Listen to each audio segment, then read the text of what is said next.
کیا آپ اب بھی یہ سمجھتے ہیں کہ اسرائیل امریکہ کا ایک نافرمان مہرہ بن چکا ہے اور وہ اب امریکہ کے قابو سے باہر ہو گیا ہے؟ کیونکہ یہ تاثر پیدا ہونے کی کوشش ہو رہی ہے کہ اسرائیل اب امریکہ کے قابو میں نہیں آ رہا، اور امریکی نائب صدر نے جس طرح تنقید کی اسرائیل کے کابینہ کے کچھ منسٹرز پہ، اور انہیں یاد دلایا کہ کس طرح امریکہ ان کی مدد کرتا ہے، کیا واقعی اسرائیل اب امریکہ کا ایک نافرمان مہرہ بن چکا ہے، یا وہ اب بھی امریکن ملٹری انڈسٹریل کمپلیکس کا وہ اربوں ڈالرز کا شو روم ہے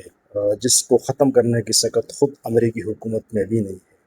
کس طرح امریکہ فرنٹ پہ یہ میسج دینے کی کوشش کر رہا ہے کہ اسرائیل اس کے قابو میں نہیں آ رہا، اور ہم تو امن کے خواہش مند ہیں، ہم تو امن کے خواہاں ہیں، لیکن یہ تو اسرائیل ہے جو امن کو سبوتاج کرنے کی کوشش کر رہا ہے، اور پس پردہ فارن ملٹری فائنانسنگ کے تحت اسرائیل کو اربوں ڈالرز کا اسلحہ بھی دے رہا ہے۔ گزشتہ 3 مہینے میں، یعنی ایران جنگ میں بھی، خود امریکی نائب صدر نے یہ اعتراف کیا کہ 2/3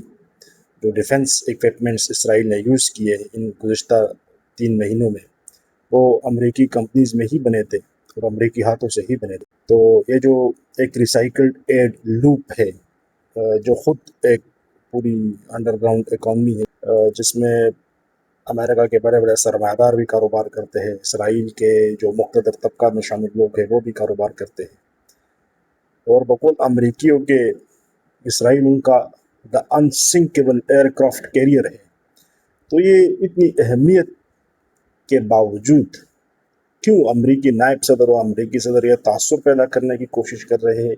کہ اب اسرائیل ان کے لیے اہمیت کا حامل نہیں رہا؟ کیوں امریکہ اسرائیل کی اتنی اہمیت ہونے کے باوجود یہ تعصب پیدا کرنے کی کوشش کر رہے ہیں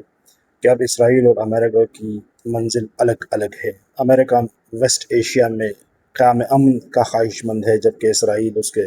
برعکس اپنی منمانی کر رہا ہے۔